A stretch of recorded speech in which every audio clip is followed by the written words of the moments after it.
This is Fresh Tracks Weekly. So one fun thing that happened this week is I got my data back from my bear that I harvested in Alaska last spring. They take a tooth and they can age it. It's 10 years old, so that was super cool. Michael got his back as well. This bear right here got my age data back yesterday, 7 years old. I was really surprised on the stats on that, weren't you? Yeah. A lot of people shoot bears that are like 15 years old. We're still working on the studio. We're obviously not recording in the studio right now. We're in the conference room. Hopefully we're going to have a new studio set up next week because the previous setup was Randy's whatever. It took him like 30 seconds to come up with that idea. It needed to be changed. So hopefully we'll have a cooler backdrop next week. Michael was also gone last week, so we got to get a quick recap of how his steelhead fishing trip went. In Idaho, there's these big bee-run steelhead that come up all the way from the ocean, like 500 miles or so. And saw a couple, but the rivers were blown out and spent 3.5 days of not touching a fish.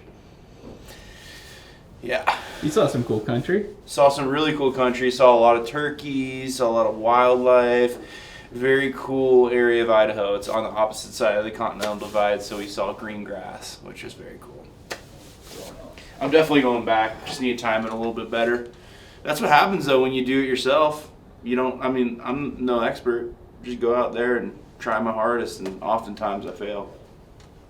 For me this week, I was out doing a little more sideways snow training, getting hit in the face with some sideways snow, a little skiing. Always good to get you trained up on that. And remember, Montana is like this 95% of the time. But anyway, the rest of the crew, Randy is out of the office. He is down in Vegas visiting with Go Hunt. Dale is making some pulled mountain lion tacos for lunch. He was able to go out with a friend a few months ago who had some hounds and killed this great tom. Now we get to enjoy the meat. It's super tasty. Big fan of mountain lion tacos. So we also released a Rocky Mountain Elk Foundation film on our YouTube channel this week. It was a film that RMEF put together, super cool, on the Kentucky elk expansion. I believe Samuel Pike was the cinematographer behind it. Really, really cool stuff. And the editing, it feels like a James Bond movie. You're kind of like almost expecting someone to jump out of the helicopter and tackle an elk at some point, but I like it. It's really cool. Check it out if you haven't seen it. It's up on the Randy Newberg YouTube channel. But anyway, for a few headlines, building off of Rocky Mountain Elk Foundation, they just put out an interactive article on their website that is super cool. It details the Minim, I'm not sure if I'm pronouncing that right, Minim River Acquisition Project in Oregon.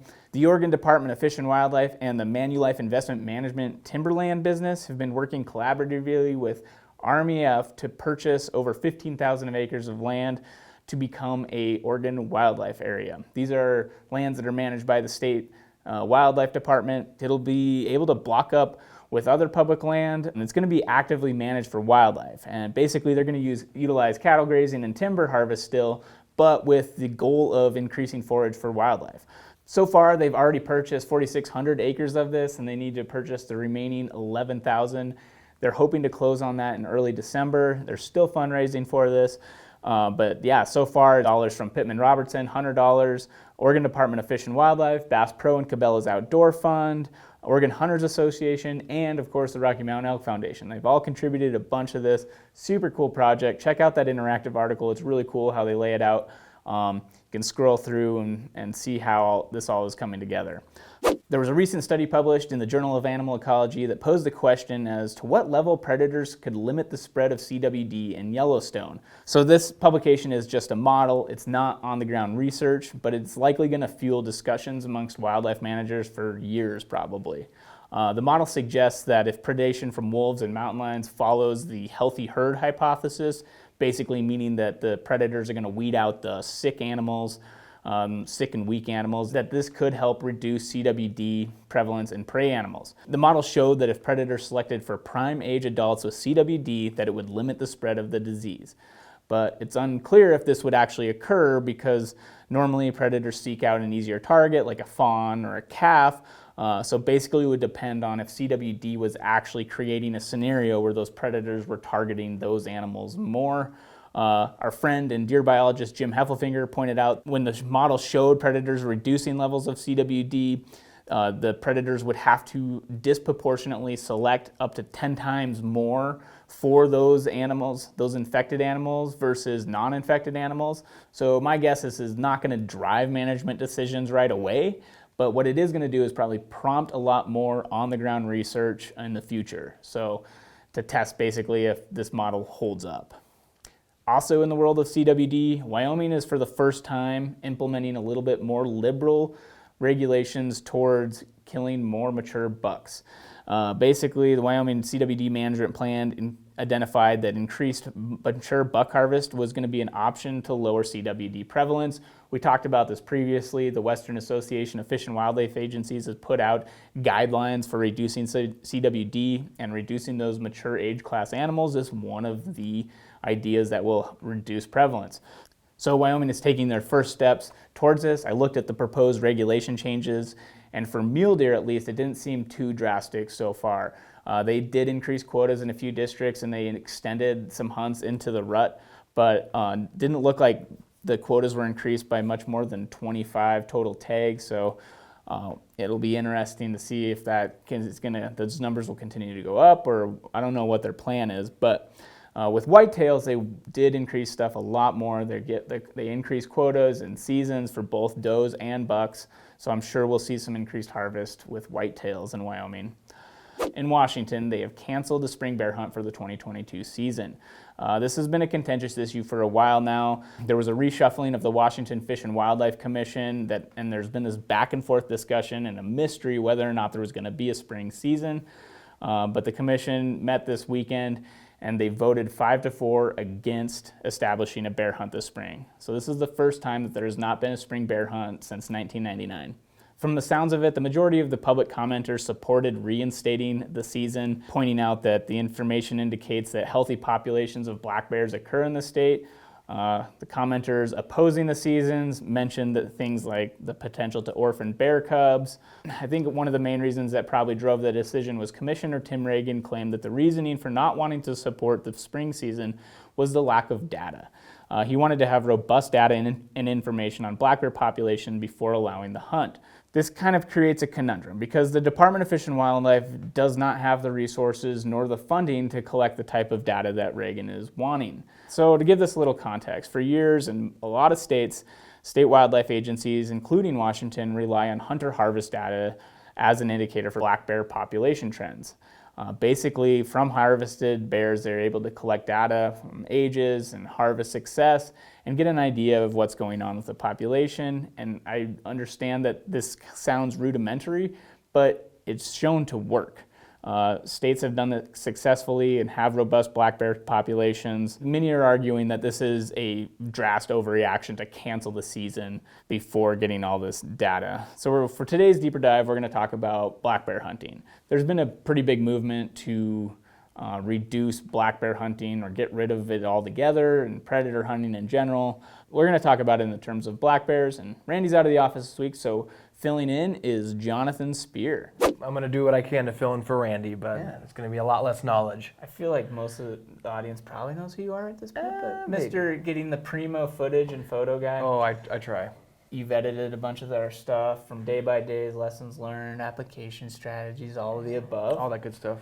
But you're also a relatively new hunter and bear hunter. That's why I figured you'd be a good fit for this. Yeah. So when did you start hunting?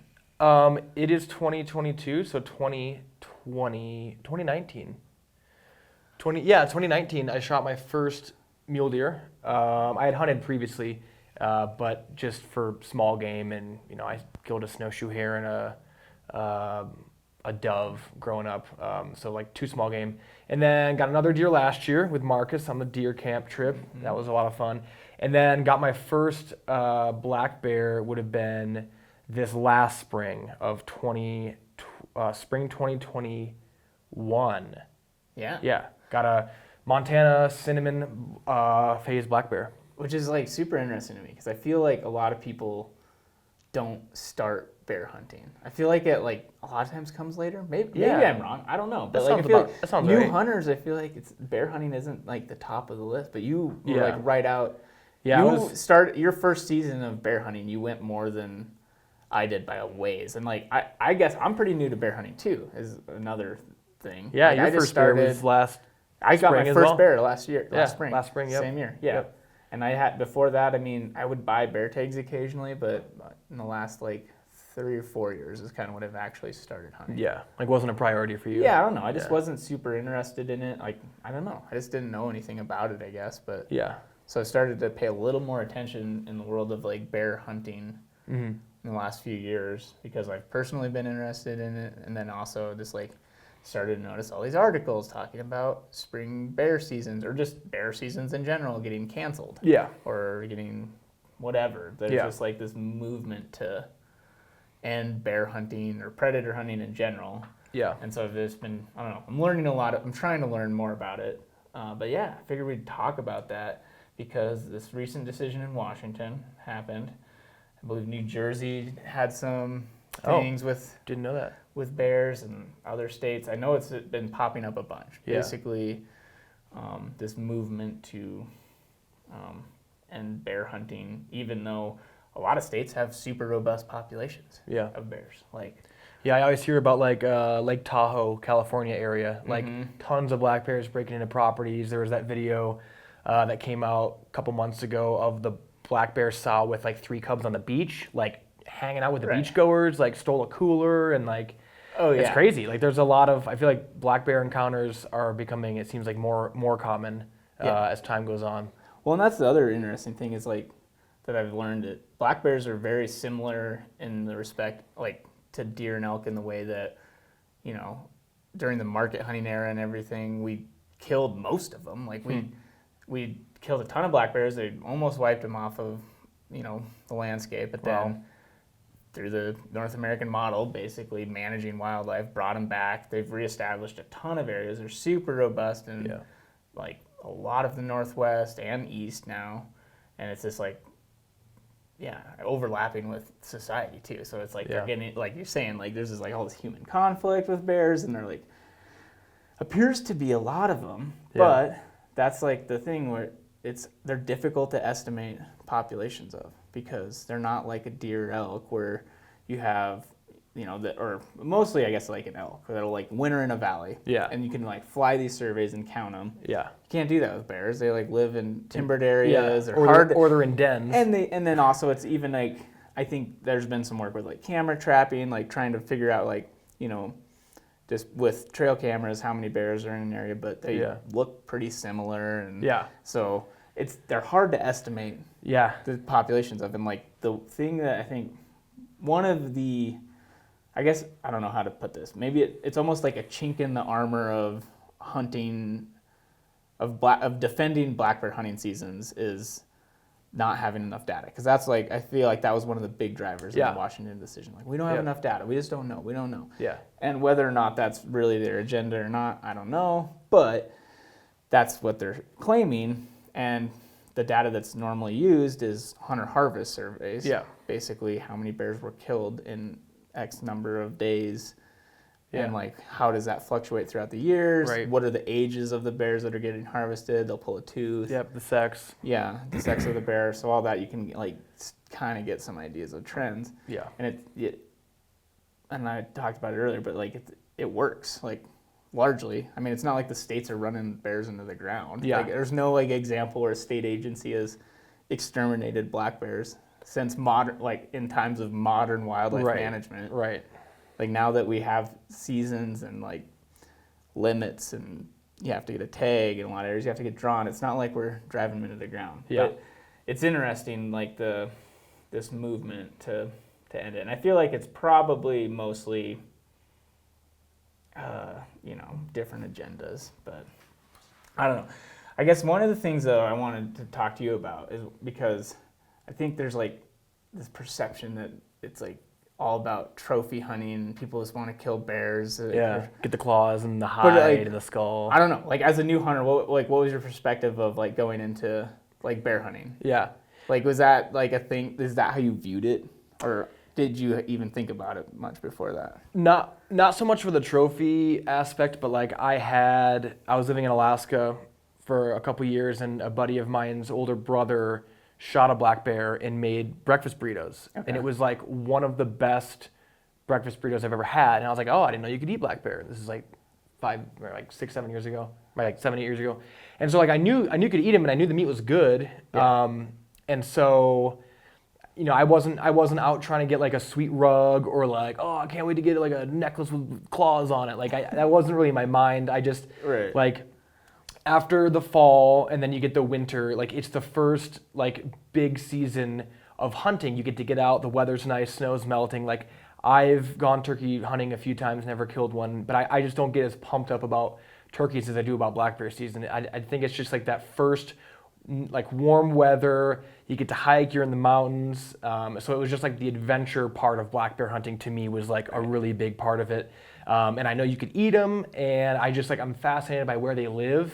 So I knew I wanted to be exploring in the outdoors in spring for the chance to kill a bear. I never killed one. I didn't know how I would feel when I did, because like, you know, I could see how people would be like, oh, teddy bears, like they're Yeah. cute and cuddly and like they're soft and like the cubs are so cute, and they are. Yeah. But like I went out with like, I'm gonna shoot a boar, I'm gonna shoot a male. The unit I was in had a female quota of, I don't even know, 12 or 13. So like once those are reached, once those females in that unit are reached, there's a quota. Hunting is done altogether for males and females in the unit I was hunting. So first year I went out 2 springs ago. I did a lot of hiking, crossed a river in the icy water because I saw one, I went after it. Yeah. And it didn't work out. I didn't know what I was doing. But like I had so much fun, it was a great adventure. And then this last year I had a little bit more idea of what I was gonna do, how to do it. You know, Randy shared some tips, shared some locations to check out. Dale and I went out and ended up seeing a bear on our first morning out of a 5-day hunt, or our first afternoon. But yeah, I didn't really know what to expect as far as like how I would feel after I killed one, what it would be like to skin it and you know, do all the meat and get it out of the field. And it was like a ton of work, and I'm glad I had Dale with me to help, because he had already harvested at least one, I think, if not several bears. He had been along on bear harvest, and he knew what he was doing. But it was overall like I wanted to have an adventure. I wanted to harvest local meat, and it was great. I plan on bear hunting this spring. Montana seems to have a very healthy population. I've seen so many of them on fall hunts and just hiking in the spring and summer. Like they're everywhere. I haven't heard anything about Montana being like, oh no, our black bear population is going down. Like they just seem like they're very robust and they're survivors, and they can be harvested, and it's a renewable resource for food. Yeah. Well, it's interesting because I feel like I was kind of confused about it as well going into it, but I feel like now I view bears the same as a deer or elk. Yeah. And it's like the same motivation of like wanting to go deer or elk hunting. Like it's about the adventure and about the meat. It's like it's a bunch of things that like make it intriguing as a huntable species. Yeah. And I feel like there's just this perception where people view it different. Like people against bear hunting, I think, you know, are some people who are very okay with deer hunting are not okay with bear hunting. Right. And it's just like, I think it's that charismatic aspect. It's closer to looking like their pet dog or whatever. It's just like, it is more of that forward-facing eyes or like this like cool animal. But yeah, like the more I learn about it and the more I participated in it, this feels like very much like deer or elk hunting. Yeah. But for whatever reason, people get pretty irrational when it comes to predators. Yeah. But yeah, it's fun. I like hunting them, and they're super tasty. That was the first one I had last year, and like, these things are great. Yeah, we cooked up the backstrap of the one, because I killed mine like a week before you guys left for Alaska. Then you and Michael killed yours, but the meat was so good. Yeah. And like the burger and the breakfast sausage, like it's really good. Like I don't have any, very mild, and maybe, I don't know if I got lucky or you got lucky with one that like I was told they're super greasy, like I think they're not good. I've heard they can be variable, like depending on their diets, and I'm sure they are. But like those crazy, mine had like no fat on it. Yeah, and like yours mine had some, yours not a lot, more like significantly more than mine. But yeah, it was this interesting, but it still tasted good. Yeah. But yeah, I don't know. I'm interested. I'm hopeful. I mean, I think there's going to be like back to like the push against ending the seasons.